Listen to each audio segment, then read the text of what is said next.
اور یزیدیوں کی بدبختی صرف امام حسین کو شہید کر دینے کے بعد ختم نہیں ہو جاتی ہے۔ امام حسین رضی اللہ تعالی عنہ کو شہید کر دینے کے بعد قافلہ حسین کو ختم کر دینے کے بعد رسول اللہ صلی اللہ تعالی علیہ وسلم کے خاندان والوں کے خون کو بہانے کے بعد یزیدیوں کا ظلم اور یزیدیوں کی بربریت یہیں پر ختم نہیں ہوتی ہے، بلکہ حضرت امام حسین رضی اللہ تعالی عنہ کے شہید ہو جانے کے بعد پھر جو یہ لٹا ہوا قافلہ، بچا ہوا قافلہ، جس میں صرف ایک مرد حضرت امام حسین رضی اللہ تعالی عنہ کے منجھلے بیٹے حضرت علی اوسط، جن کا لقب زین العابدین ہے، وہ بچے تھے، اور باقی مخدرات اسلام تھی، رسول زادیاں تھی، رسول اللہ صلی اللہ تعالی علیہ وسلم کے گلشن کی کلیاں تھی، رسول اللہ صلی اللہ تعالی علیہ وسلم کی پوتیاں تھی، حضرت فاطمہ سلام اللہ علیہا کی نواسیاں تھی۔ وہ سارے لوگ جو بچے ہوئے تھے اس لٹے ہوئے قافلے کا کربلا سے لے کر ابن زیاد کے دربار تک، ابن زیاد کے دربار سے لے کر یزید کے دربار دمشق تک، اور یزید کے دربار سے پھر مدینے تک پہنچنا، یہ ایک تاریخ کا ایسا دردناک باب ہے جسے سن کر آنکھیں نم ہو جایا کرتی ہے اور دل پسیج جایا کرتا ہے۔ کربلا کے بعد جو واقعہ پیش آیا، کربلا کے بعد جو لٹے ہوئے قافلے کے ساتھ ان لوگوں کا رویہ رہا ہے، ان رویوں کو سن کر کے، ان رویوں کو پڑھ کر کے کلیجے منہ کو آتے۔ یزیدیوں کا ظلم اور یزیدیوں کی بربریت صرف حضرت امام حسین رضی اللہ تعالیٰ عنہ کو شہید کر دینے کے بعد ختم نہیں ہو جاتا ہے، بلکہ میرے یارو جب تاریخ کی کتابوں کو اٹھا کر کے دیکھیں گے تو آپ کو معلوم ہوگا کہ جب حضرت امام حسین رضی اللہ تعالیٰ عنہ کو ان ظالموں نے، ان بدبختوں نے شہید کر دیا، تو پھر ان بدبختوں نے شہدائے کرب و بلا کے لاشوں کو میدان میں بچھا کر کے ان کے جسموں پر گھوڑوں کو دوڑایا گیا، اور گھوڑوں کے ذریعے سے، گھوڑوں کے نالوں کے ذریعے سے شہدائے کرب و بلا حضرت امام حسین رضی اللہ تعالیٰ عنہ، حضرت علی اکبر، حضرت عباس علمبردار، حضرت علی اصغر، شہدائے کرب و بلا کے جسموں پر گھوڑوں کو دوڑا کر کے ان کے جسموں کی ہڈیوں کو چور چور کیا گیا۔ اور یہیں پر بس نہیں ہوا، بلکہ ان ظالموں نے، ان بدبختوں نے حضرت امام حسین رضی اللہ تعالیٰ عنہ کے خیموں پر حملہ کیا اور حضرت امام حسین رضی اللہ تعالیٰ عنہ کے خیموں کو جلا دیا۔ خیموں کے اندر جو رسول زادیہ تھی، رسول اللہ صلی اللہ تعالیٰ علیہ وسلم کی پوتیاں تھی، حضرت فاطمہ سلام اللہ علیہا کی نواسیاں تھی، حضرت امام حسین رضی اللہ تعالیٰ عنہ کی زوجہ تھی، مخدرات اسلام تھی، رسول زادیہ تھی، رسول اللہ صلی اللہ تعالیٰ علیہ وسلم کے خاندان کی کلیاں تھی۔ ایسے ماحول میں، جنگ کے ماحول میں، جن کے سروں سے دوپٹے نہیں اترے ہیں، ان ظالموں نے، ان بدبختوں نے رسول زادیوں کے چہرے، رسول زادیوں کے سروں سے دوپٹے چھین لیے، ان کے ہاتھوں کے گلو بند کو چھین لیا۔ ان ظالموں نے، ان بدبختوں نے حضرت امام حسین رضی اللہ تعالیٰ عنہ کے خیموں کو جلا دیا، اور رسول اللہ صلی اللہ تعالیٰ علیہ وسلم کے گلشن کی کلیوں کو ان بدبختوں نے قیدی بنا لیا۔ شام تک ان یزیدیوں نے، ان بدبختوں نے اپنے دوستوں کے لاشوں کو دفن کیا، اور دفن کرنے کے بعد رات بھر وہ لوگ ناچتے رہے، گاتے رہے، نکارہ بجاتے رہے، خوشی کی لہر کو پھیلاتے رہے، اور یہ بتاتے رہے کہ ہم لوگ جیت گئے، ہم لوگ فتح حاصل کر لیے، نکارے بجا رہے تھے، ناچ رہے تھے۔ ان ظالموں نے، ان بدبختوں نے حضرت امام حسین رضی اللہ تعالیٰ عنہ کے قافلے کے اونٹوں کو پکڑ لیا، اور اونٹوں کو پکڑ کے ان کو ذبح کیا۔ اور حالت یہ تھی کہ جب وہ ظالم و بدبخت حضرت امام حسین رضی اللہ تعالیٰ عنہ کے قافلے کے اونٹوں کو ذبح کر رہے تھے تو بجائے خون کے چنگاریاں نکل رہی تھی، اور جب ان بدبختوں نے اس اونٹ کے خون کو، اس اونٹ کے گوشت کو پکایا ہے تو اس اونٹ کا گوشت اتنا کڑوا تھا کہ وہ ظالم، وہ بدبخت اونٹ کا ایک گوشت نہیں کھا سکے، ایک نوالا نہیں کھا سکے۔ یعنی حضرت امام حسین رضی اللہ تعالیٰ عنہ کی شہادت سے اونٹوں کو اتنا صدمہ پہنچا تھا۔ ہمیں اور آپ کو ذرا بخار ہو جائے تو ہمارے اور آپ کے منہ کا ذائقہ بدل جاتا ہے، کھانے میں کچھ ٹیسٹ نہیں آتا ہے، تو ان ظالموں کے ظلم اور بربریت کی وجہ سے حضرت امام حسین رضی اللہ تعالیٰ عنہ کے خیمے، حضرت امام حسین رضی اللہ تعالیٰ عنہ کے اونٹوں کو اتنا صدمہ پہنچا تھا کہ ان کے گوشت اتنے کڑوے ہو چکے تھے کہ ان ظالموں کے ایک نوالا کھایا نہیں گیا۔ یہیں پر بس نہیں ہوا، رات بھر وہ لوگ خوشی اور فتح کے نغارے بجاتے رہے۔ خولی بن یزید وہ حضرت امام حسین رضی اللہ تعالیٰ عنہ کے سر انور کو اٹھاتا ہے اور اٹھا کر کے اپنے گھر لے کر کے جاتا ہے۔ گھر لے جا کر کے حضرت امام حسین رضی اللہ تعالیٰ عنہ کے سر انور کو وہ رکھ دیتا ہے اور ایک تشت کے ذریعے، ایک برتن کے ذریعے اسے ڈھانپ دیتا ہے اور جا کر کے سو جاتا ہے۔ البدایہ میں ہے، ابن کثیر میں ہے کہ وہیں پر اس کی بیوی موجود تھی جس کا نام نوار تھا۔ اس کی بیوی وہی آرام کر رہی تھی، رات کے کسی پہر میں اس کی نیند کھلتی ہے، اس کی نیند ٹوٹ جاتی ہے، وہ بیدار ہوتی ہے کسی وجہ سے، تو وہ کیا دیکھتی ہے کہ ایک سر ہے جس سے نور کی کرنیں پھوٹ رہی ہے، جس سے نور کی شعاعیں پھوٹ رہی ہے، اور پرندے اس سر کا طواف کر رہے ہیں، پرندے اس سر کا طواف کر رہے ہیں۔ وہ خاتون جب یہ منظر دیکھتی ہے تو کافی دیر تک وہ اس منظر سے محسوس ہوتی ہے، کافی دیر تک وہ اس منظر سے لطف اندوز ہوا کرتی ہے، اس منظر کو دیکھتی ہے اور حیرت میں رہتی ہے کہ یہ کون سا سر ہے جس سے نور کی کرنیں پھوٹ رہی ہے، نور کی شعاعیں پھوٹ رہی ہے اور پرندے اس سر کا طواف کر رہے ہیں۔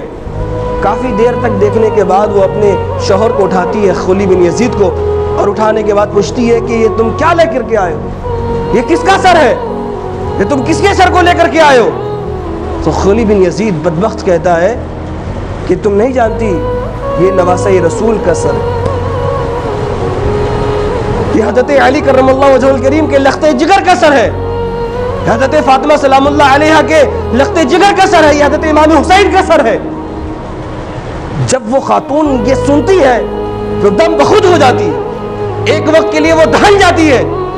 مانو اس کے پیروں تلے زمین کھسک جاتی ہے۔ وہ سوچتی ہے کہ یہ کتنا بڑا بدبخت ہو گیا ہے کہ یہ نواسہ رسول کے سر کو لے کر کے آیا ہے، نواسہ رسول کو قتل کر دیا، یہ کتنا بڑا بدبخت انسان ہے۔ وہ کہتی ہے کہ تم کتنے بڑے ظالم انسان ہو، تم کتنے بڑے بدبخت اور کمبخت انسان ہو کہ تم نے نواسہ رسول کو شہید کر دیا اور تم ان کے سر کو لے کر کے آئے ہو۔ تم اس لائق نہیں ہو کہ تمہارے ساتھ زندگی بسر کی جائے، تم اس لائق نہیں ہو کہ تمہارے ساتھ زندگی گزاری جائے۔ سنو، رات کا وقت ہے، میں ابھی کہیں جا نہیں سکتی، صبح ہوتی ہے تو میں تمہارے پاس نہیں رہوں گی بلکہ میں تمہارے ساتھ تم کو چھوڑ کر کے چلی جاؤں۔ اور کتابوں میں آتا ہے کہ وہ خاتون رات بھر حضرت امام حسین رضی اللہ تعالیٰ عنہ کے سر انور کو، سر مقدس کو دیکھتی ہے، اور سر انور سے جو روشنی نکل رہی ہے، فرندے طواف کر رہے ہیں، وہ رات بھر اسی سے لطف اندوز ہوا کر۔ جب صبح ہوتی ہے، رات بھر یزیدیوں نے فتح کے جشن منائے اور نقارے خوب بجائے۔ جب صبح ہوئی تو یزید کے حکم نامے پر اب اس لٹے ہوئے قافلے کو، جس لٹے ہوئے قافلے میں صرف ایک مرد ہے، باقی خواتین اسلام ہے، رسول زادیہ ہے، مخدرات اسلام ہے، ان سبوں کو قیدی بنا کر کے، رسول زادیوں کے ہاتھوں میں بیڑیاں باندھ کر کے حضرت امام حسین رضی اللہ تعالیٰ عنہ کے اس لٹے ہوئے قافلے کو ابن زیاد کے دربار میں لے کے جایا جاتا ہے۔ اور ابن زیاد کے دربار میں، ابن زیاد کے سامنے سر حسین کو، حضرت امام حسین رضی اللہ تعالیٰ عنہ کے سر انور کو، سر مقدس کو ایک تشت میں رکھ دیا جاتا ہے۔ کتابوں میں آتا ہے کہ ابن زیاد کے ہاتھ میں اس وقت ایک چھڑی تھی، اور وہ بدبخت ابن زیاد اپنے ہاتھ میں اس چھڑی کے ذریعے سے حضرت امام حسین رضی اللہ تعالیٰ عنہ کے مبارک لب پر مار رہا تھا، چہرے پر اس چھڑی سے مار رہا تھا۔ حضرت امام حسین رضی اللہ تعالیٰ عنہ کی حلق میں وہ چھڑی مار رہا تھا۔ تو اسی دربار میں رسول اللہ صلی اللہ تعالیٰ علیہ وسلم کے ایک صحابی رسول موجود تھے جن کا نام حضرت زید بن ارقم ہے۔ بوڑھے ہو چکے تھے، ضعیف تھے، ناتواں ہو چکے تھے، کمزور ہو چکے تھے۔ جب انہوں نے دیکھا کہ ابن زیاد رسول اللہ صلی اللہ تعالیٰ علیہ وسلم کے نواسے کے چہرے پر چھڑی سے مار رہا ہے، رسول اللہ صلی اللہ تعالیٰ علیہ وسلم کے نواسے کے لبوں پر چھڑی سے مار رہا ہے، چھڑی سے جنبش دے رہا ہے، تو ان سے رہا نہیں جاتا ہے۔ غیرت ایمانی سے غیرت ایمانی ان کا جوش میں آتا ہے، اور جوش میں آنے کے بعد وہ ابن زیاد سے کہتے ہیں کہ او ابن زیاد بدبخت، اپنے چھڑی کو لب حسین سے ہٹا لے، اپنے چھڑی کو حضرت امام حسین رضی اللہ تعالیٰ عنہ کے چہرے پر مت مارو، اس لیے کہ میں نے اپنی آنکھوں سے دیکھا ہے کہ رسول اللہ صلی اللہ تعالیٰ علیہ وسلم اس چہرے کو چوما کرتے تھے، رسول اللہ صلی اللہ تعالیٰ علیہ وسلم ان ہونٹوں کو بوسہ دیا کرتے تھے، رسول اللہ صلی اللہ تعالیٰ علیہ وسلم کا مبارک لعاب دہن ان کے حلقوں سے گزرا کرتا تھا، میں نے اپنی آنکھوں سے دیکھا ہے۔ وہ بدبخت ابن زیاد اپنے چھڑی کو ان کے لبوں سے ہٹا لے۔ ابن زیاد کو اس وقت غصہ بڑا آیا، لیکن اس نے موقع کو غنیمت سمجھا اور حالات کو جب جانچا تو اس نے اپنے غصے پہ کنٹرول کر کے کچھ نہیں کیا، چھڑی کو ہٹا دیا۔ اب لٹا ہوا قافلہ ابن زیاد کے دربار میں موجود ہے، مخدرات اسلام، رسول زادیہ، رسول اللہ صلی اللہ تعالیٰ علیہ وسلم کی پوتیاں موجود ہیں وہاں پر۔ ایک مرد باقی ہے جن کا نام حضرت زین العابدین ہے۔ حضرت زین العابدین پر ابن زیاد کی نظر پڑتی ہے اور کہتا ہے کہ یہ کون ہے؟ اس سے بتایا جاتا ہے کہ یہ امام حسین رضی اللہ تعالیٰ عنہ کے بیٹے ہیں، منجلے بیٹے، جن کا نام علی اوسط زین العابدین۔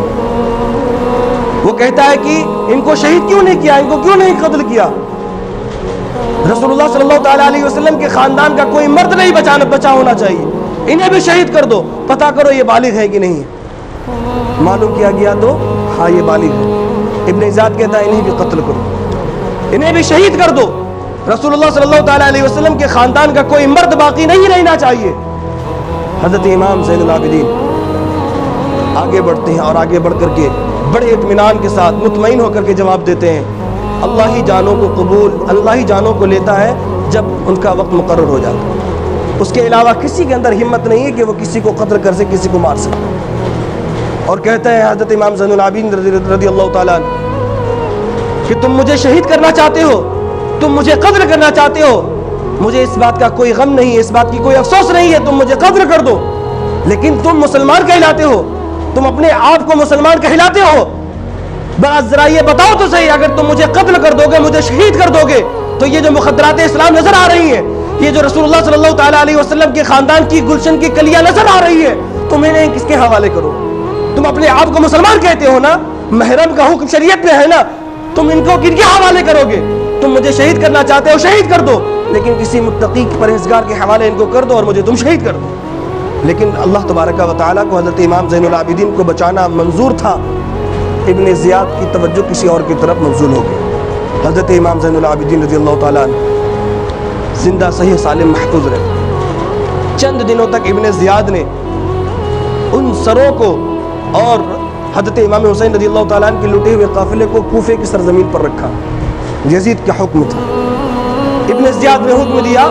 کہ اس لٹے ہوئے قافلے کو اور سر حسین کو اور جو جتنے سر موجود ہیں سبوں کو کوفہ کی گلیوں میں گھمایا جائے، کوفہ کی گلیوں میں پھرایا جائے، تاکہ لوگ اس سے دیکھیں اور دیکھ کر کے وہ سبق حاصل کرے، عبرت حاصل کرے۔ کس لیے گھمایا جا رہا تھا؟ اس لیے گھمایا جا رہا تھا تاکہ جب یہ لوگ دیکھیں تو لوگ دیکھ کر کے یہ سبق حاصل کرے کہ ان لوگوں نے یزید کی بیعت نہیں کی، یزید کے خلاف بغاوت کیا تھا، ان کے بغاوت کو کچلی گئی ہے اور ہم لوگ جیت گئے۔ اپنی فتح کا اعلان کرنے کے لیے، اپنے فتح کے نقارے بجانے کے لیے ابن زیاد نے حکم دیا کہ اس لٹے ہوئے قافلے کو کوفہ کی گلیوں میں، کوفہ کے کوچوں میں گھمایا جائے، پھرایا جائے۔ تاریخ کی کتابوں میں آتا ہے کہ رسول زادیوں کو،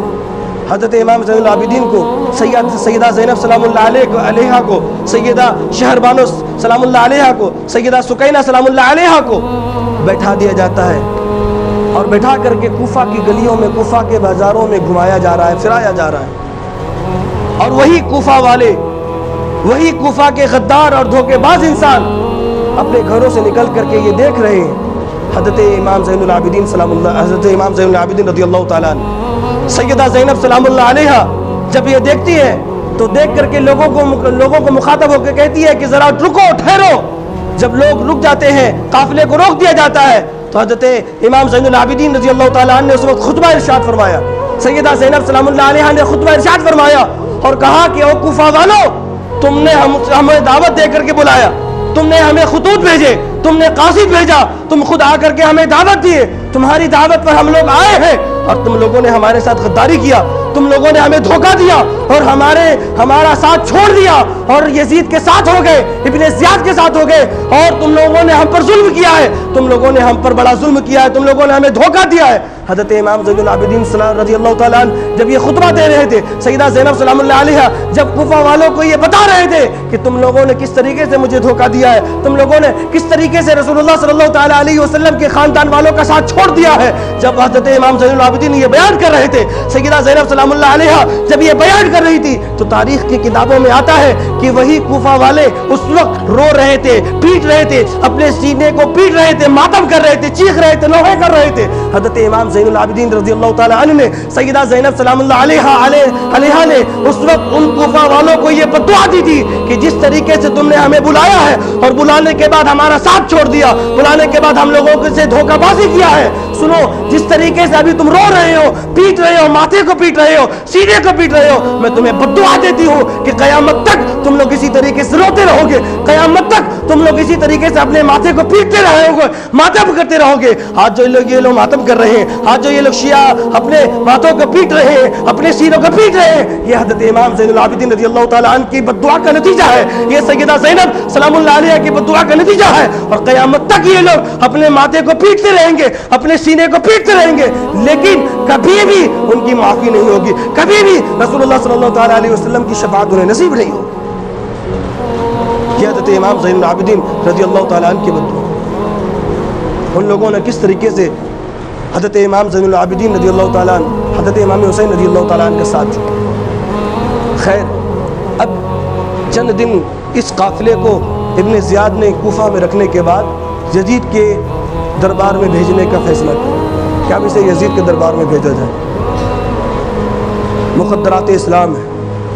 رسول اللہ صلی اللہ تعالیٰ علیہ وسلم کی نواسی پوتیاں ہیں، ان سبوں کو رسیوں سے باندھ کر کے، ان کے ہاتھوں میں بیڑیاں لگا کر کے اونٹ کی ننگی پیٹھ پر بٹھا دیا جاتا ہے، حضرت امام زین العابدین کو بٹھا دیا جاتا ہے، 17 سر نیزے پر موجود ہے، اور ابن زیاد شمر ذی الجوشن سے کہتا ہے، خولی بن یزید سے کہتا ہے کہ اس لٹے ہوئے قافلے کو، ان سروں کو، اور حضرت امام حسین رضی اللہ تعالیٰ عنہ کے اس لٹے ہوئے قافلے کو یزید کے دربار میں لے جاؤ، اور سنو جہاں جاؤ وہاں جا کر کے فتح کا نقارہ لگانا، جشن منانا، خوشی منانا، ناچنا، اور فتح کے ذریعے سے جا کر کے یزید کے دربار میں اس قافلے کو پہنچا۔ اب یہ لٹا ہوا قافلہ یزید کے دربار میں جاتا ہے، کوفہ سے یہ قافلہ روانہ ہوتا ہے، 17 سر نیزے پر رہے سامنے سامنے، اور پیچھے رسول اللہ صلی اللہ تعالیٰ علیہ وسلم کی گلشن کی کلیاں ہیں، رسول اللہ صلی اللہ تعالیٰ علیہ وسلم کی پوتیاں ہیں، حضرت علی کرم اللہ وجہ الکریم کی نواسیاں ہیں، انہیں قیدی بنا کر کے یہ قافلہ سفر کر رہا ہے۔ راستے میں ایک گرجا گھر آتا ہے، عیسائی کا معبد خانہ، اس گرجا گھر میں ایک پادری وہاں موجود تھا، ایک عیسائی وہاں موجود تھا۔ وہ جب اپنے گرجے گھر میں موجود تھا تو اس نے دیکھا کہ در و دیوار سے آوازیں آ رہی ہیں، رونے کی آواز۔ اس نے چاروں طرف نظر دوڑائی لیکن کہیں رونے والا نظر نہیں آیا، پھر بھی آواز اسے رونے کی آ رہی ہے۔ وہ بڑا پریشان کہ رونے کی آواز تو آ رہی ہے لیکن رونے والا دکھائی نہیں دے رہا، رونے والا نظر نہیں آ رہا۔ وہ اسی پریشانی کے عالم میں اپنے گرجا گھر سے باہر نکلتا ہے تو کیا دیکھتا ہے کہ کچھ سر ہے نیزے پر، اور کچھ قیدیاں ہیں، اور ایک فوج آ رہی ہے۔ جب وہ فوج قریب آ گئی تو اس عیسائی پادری نے پوچھا کہ تم لوگ کون ہو؟ ان لوگوں نے کہا کہ ہم یزیدی فوج ہیں۔ اس نے پوچھا کہ یہ کن کے سر ہے؟ تو ان یزیدیوں نے کہا کہ تم ہمارے نبی کو پہچانتے ہو؟ تو اس عیسائی پادری نے کہا کہ تمہارے نبی کو کون نہیں جانتا، تمہارے نبی کو کون نہیں پہچانتا، میں جانتا ہوں تمہارے نبی کون ہے۔ تو وہ کہتا ہے کہ یہ ہمارے نبی کے بیٹی کے بیٹے ہیں، یہ انہی کے سر ہے اور انہی کے خاندان کی کلیاں ہیں جو قیدی ہیں۔ جب اس عیسائی پادری نے یہ سنا تو وہ دنگ رہ گیا کہ یہ لوگ کس طریقے کے ماننے والے ہیں، کس طریقے کے ماننے والے اور پیروکار ہیں کہ جس کا کلمہ پڑھ رہے ہیں، جس سے محبت کا دم بھرتے ہیں، جس سے محبت اور عشق کا دم بھرتے ہیں، انہی کے بیٹی کے بیٹے کو، انہی کے نواسی کو قتل کر دیے۔ وہ حیرت میں پڑ جاتا ہے، اور حیرت میں پڑ کر کے وہ پوچھتا ہے کہ یہ قافلہ کہاں جا رہا ہے؟ تو اس سے کہا جاتا ہے کہ یہ قافلہ یزید کے دربار میں جا رہا ہے۔ وہ کہتا ہے کہ تمہیں ابھی سفر کرنا ہے، سفر بڑا لمبا ہے، دمشق جانا ہے، لمبا سفر ہے، ایسا کرو کہ رات تم لوگ یہیں قیام کرو، کھانے کا بھی انتظام رہے گا، رہنے کا بھی اچھا انتظام رہے گا. ابھی سفر لمبا ہے, ایسا کرو رات تم لوگ یہیں قیام کرو, اور ایسا کرنا کہ مجھے نواسہ رسول کا سر ایک رات کے لیے دے دو, اور رسول اللہ صلی اللہ تعالیٰ علیہ وسلم کے خاندان کی کلیوں کو میرے حوالے کر دو, میں ان کی کچھ خدمت کرنا چاہتا ہوں. اس نے کہا کہ ایسا نہیں ہو سکتا. یزیدیوں کی فوج نے کہا ایسا نہیں ہو سکتا ہے کہ ہم سر حسین کو تمہیں دے دیں. تو اس نے ایک حیلہ اپنایا. اس عیسائی پادری نے سمجھا کہ یہ لوگ ایسے نہیں دیں گے, تو اس نے کہا کہ ایسی بات ہے, میرے پاس 80,000 درہم موجود ہے. وہ 80,000 درہم میری زندگی کا سرمایہ, میری زندگی کی جمع پونجی ہے, وہ تم لے لو, ایک رات کے لیے سر حسین مجھے دے دو. رات بھر تم لوگ یہاں آرام کرو, تمہارے کھانے کا انتظام کر دیا جائے گا, رہنے کا انتظام کر دیا جائے گا, اچھے سے رات گزارو, صبح ہوتے ہی تم سر حسین کو لے لینا اور چلے جانا. 80,000 درہم. اب جب 80,000 درہم کا نام سنا, اب لالچ بڑھی, چے مگوئیاں شروع ہو گئی, آپس میں بحث و مباحثہ کہ پتہ نہیں یزید کچھ دے گا کہ نہیں دے گا, یزید کے دربار میں جائیں گے کچھ ملے گا کہ نہیں ملے گا, یہ جو 80,000 آ رہے ہیں اسے کیوں ٹھکرایا جائے, ایک رات کی بات ہے, آرام کر لیتے ہیں اور دے دیتے ہیں. ان لوگوں نے کہا کہ ایسی بات ہے, پہلے ہم درہم لیں گے اس کے بعد دیں گے. بولا کوئی بات نہیں, 80,000 درہم اپنی زندگی کی جمع پونجی. کون ہے؟ عیسائی, مسلمان نہیں. عیسائی پادری 80,000 درہم اپنی زندگی کی جمع پونجی لا کر کے اسے دیتا ہے. ان لوگوں نے اچھی طریقے سے اس درہم کو جانچ پڑتال کر کے, سکے کو دیکھ کر کے وہ درہم لیا اور سر حسین کو اس کے حوالے کیا, اور رسول اللہ صلی اللہ تعالیٰ علیہ وسلم کی خاندان کی کلیوں کو ان کے حوالے کیا. یہ بندہ رسول اللہ صلی اللہ تعالیٰ علیہ وسلم کے خاندان والوں کو ایک کمرے میں لے کے جاتا ہے اور کہتا ہے کہ آپ لوگ یہاں آرام فرمائیں, آرام کریں, رات بھر آپ کو جو چیز کی ضرورت ہو آپ بس باہر خادم کھڑا ہے, آپ حکم دیں وہ آپ کے حکم کی تعمیل کریں. ایک رات کا موقع ملا ہے, زندگی کی جمع پونجی میں نے اس پر لگا دی ہے, 80,000 درہم میں نے صرف کر دیے ہیں, ایک رات کا مجھے موقع ملا ہے خدمت کرنے کا, آپ کی جو پریشانی ہے جو ضرورت ہے آپ بتائیں, آپ کی ضرورت کی تکمیل کی جائے گی. ایک کمرہ ان کے لیے تیار کر دیا اور باہر ایک خادم کو کھڑا کر دیا. ابھی یہ بندہ حضرت امام حسین رضی اللہ تعالیٰ عنہ کے سر کو لیتا ہے اور اپنے خاص کمرے میں لے کے جا کر کے سر حسین کو ایک بلند جگہ پر رکھ دیتا ہے, اونچی جگہ پر رکھ دیتا ہے, اور خود نیچے بیٹھ کر کے حضرت امام حسین رضی اللہ تعالیٰ عنہ کے مبارک سر کا دیدار کرنے لگتا ہے, زیارت کر رہا ہے. کون ہے؟ عیسائی ہے, مسلمان نہیں. بیٹھ کے نیچے بیٹھا ہوا ہے, سر حسین اوپر رکھ کر کے اس کا دیدار کر رہا ہے, زیارت کر رہا ہے, اور اپنے من میں یہ کہہ رہا ہے, چونکہ وہاں کوئی موجود نہیں, اپنے دل میں یہ کہہ رہا ہے کہ سر حسین سے یہ بات کر رہا ہے, سر حسین سے کلام کر رہا ہے اور کہہ رہا ہے کہ میں آپ کے پاس آنے والا تھا. عیسائی اپنے دل کی بات سر حسین سے کر رہا ہے, کہہ رہا ہے کہ میں آپ کے پاس آنے والا تھا اور آپ سے اسلام کی باتوں کو سننے والا تھا, دین کی باتوں کو جاننے والا تھا. اگر آپ مجھے اطمینان حاصل کر دیتے, آپ مجھے مطمئن کر دیتے, تو پھر میں رسول اللہ کے دین کو قبول کرنے والا تھا. لیکن اب یہ کیا حال ہو گیا ہے, وہ یہ اپنی باتیں, اپنے دل کی کیفیت کو, اپنے دل کی حالت کو حضرت امام حسین رضی اللہ تعالیٰ عنہ کے سر کے سامنے بیان کر رہا ہے. تو وہ کیا دیکھتا ہے کہ اچانک حضرت امام حسین رضی اللہ تعالیٰ عنہ کے مبارک سر سے روشنی پھوٹنے, روشنی نمودار ہوتی ہے, نور کی شعاعیں پھوٹتی ہے اور آسمان کی جانب بلند ہوتی ہے. جب وہ یہ منظر دیکھتا ہے تو یہ منظر دیکھنے کے بعد اس کی دل کی دنیا بدل جاتی ہے, اور اللہ تبارک و تعالیٰ اسے وہ توفیق دیتا ہے کہ وہ وہیں پر رسول اللہ صلی اللہ تعالیٰ علیہ وسلم کا کلمہ پڑھ کر مسلمان ہوتا ہے. اب جب مسلمان ہوا ہے, اب جب اسلام کے دامن میں آیا ہے, محبت بڑھ گئی, عشق بڑھ گیا ہے, چاہت بڑھ گئی ہے. اب آگے بڑھ کر کے, ابھی تو بیٹھ کر کے صرف دیدار کر رہا تھا, ابھی بیٹھ کر کے صرف زیارت کر رہا تھا, اب جب مسلمان ہوا ہے, عشق بڑھی ہے, چاہت بڑھی ہے, اب آگے بڑھ کر کے حضرت امام حسین کے سر انور کو چوم رہا ہے, بوسہ دے رہا ہے. سر حسین کو وہ صاف کرتا ہے, چونکہ خون سے لت پت ہے, گرد و غبار سے بھرا ہوا ہے. حضرت امام حسین رضی اللہ تعالیٰ عنہ کے چہرے کو اچھی طریقے سے صاف کرتا ہے, خون کو ختم کرتا ہے, گرد و غبار کو صاف کرتا ہے, اور اچھی طریقے سے صاف کر لینے کے بعد اسے پھر اوپر بلند جگہ پر رکھتا ہے, اسے چومتا ہے, اسے گلے سے لگاتا ہے, پھر اسے اپنی جگہ پر رکھ دیتا ہے, اور رکھنے کے بعد پھر وہ رسول زادیوں کے پاس جاتا ہے, اور جانے کے بعد اپنے اسلام لانے کی بشارت انہیں دیتا ہے کہ میں اسلام لے کر کے آیا, میں مسلمان ہو گیا ہوں. رسول زادیوں نے انہیں مبارکبادی پیش کیا, اور رات بھر وہ سر حسین کا دیدار کرتا ہے. سر حسین کا دیدار کرنے کے بعد جب صبح ہوتی ہے, اس کا دل تو نہیں چاہ رہا تھا, لیکن پھر بھی وعدہ تھا, اس نے سر حسین کو یزیدیوں کے حوالے کیا. ان یزیدیوں نے دیکھا کہ جب میں نے سر حسین کو دیا تھا تو یہ تو بڑا اس پادری نے بڑا صاف کیا ہے, بڑا ستھرا کر کے رکھ دیا ہے, ہمیں واپس کیا ہے. خیر ان لوگوں نے اس سے کچھ سبق حاصل نہیں کیا. سر حسین کو ویسے ہی نیزے پر حلقے حسین کو ڈال دیتا ہے اور ڈال کر کے بلند کرتا ہے. اب یہ قافلہ نکلتا ہے. تو جب یہ قافلہ نکلتا ہے تو اس قافلے والوں نے دیکھا کہ گرجا گھر کی دیواروں پر یہ اشعار لکھے ہوئے. اور تاریخ کی کتابوں میں یہ آتا ہے, روایتوں میں یہ آتا ہے کہ اسی وقت ایک ہاتھ نمودار ہوتا ہے اور یہ شعر لکھتا ہے, اترجو امتن قتلت حسینہ شفاعت جدہ یوم الحساب. کیا وہ طبقہ جس نے حضرت امام حسین کو شہید کیا, جس نے نواسہ رسول کو شہید کیا, کیا وہ طبقہ اب بھی یہ امید رکھتے ہیں کہ حضرت امام حسین رضی اللہ تعالی عنہ کے نانا کی شفاعت انہیں نصیب ہو جائے گی؟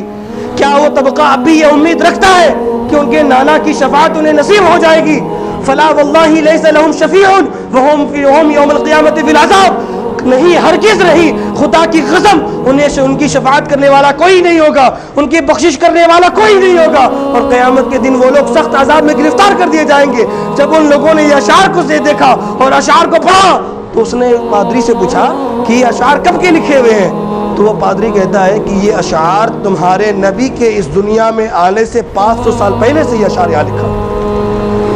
تمہارے نبی کے اس دنیا میں آنے سے 500 سال پہلے یہ اشعار یہاں لکھے ہوئے ہیں. ان لوگوں نے اس اشعار کو پڑھا, لیکن چونکہ جب عقلوں پہ پردے پڑ جاتے ہیں, سوچنے سمجھنے کی صلاحیت جب ختم ہو جاتی ہے تو پھر کچھ کام نہیں آتا. یہ کچھ پڑھنے کے باوجود بھی ان لوگوں نے سبق حاصل نہیں کیا. اب یہ قافلہ نکلتا ہے یزید کے دربار میں. راستے میں ان لوگوں نے دیکھا, سوچا کہ 80,000 درہم ایک جگہ ایک تھیلی میں ہے, بڑا لمبا رقم ہے, اگر ایک جگہ رہے گا تو کہیں چوری چماری نہ ہو جائے تو اس کو تقسیم کر لیتے, بانٹ لیتے. ان بدبختوں نے جس درہم کو جانچ پڑتال کر کے اچھے سے چیک کر کے لیا تھا, جب اس تھیلی کو کھولتے ہیں تو اس تھیلی میں درہم کے بجائے ٹھیکریاں موجود ہیں. جس درہم کو, جس سونے کے سکے کو ان لوگوں نے اچھے سے چیک کر کے اچھے سے انہوں نے جانچ پڑتال کر کے لیا تھا, جب اسی سکے کو دیکھتے ہیں دوبارہ تو وہاں پر سکے موجود نہیں ہے بلکہ ٹھیکریاں موجود ہے, پتھر موجود ہے. اور اسی تھیلے کے دونوں طرف یہ آیت کریمہ لکھی ہوئی تھی, وَسَيَعْلَمُ الَّذِينَ ظَلَمُوا أَيَّ مُنْقَلَبٍ يَنْقَلِبُونَ. اس چیز کو دیکھنے کے باوجود کہ جس سونے کے سکے کو ہم نے جانچ پڑتال کر کے لیا لیکن اب وہ سونے کے سکے ٹھیکریوں میں تبدیل ہو گئے, یہ چیزوں کو دیکھنے کے باوجود بھی ان لوگوں نے سبق حاصل نہیں کیا, اور ان لوگوں نے کیا کیا, اس ٹھیکریوں کو زمین کے نیچے دفن کر کے اب یہ قافلہ پھر یزید کے دربار میں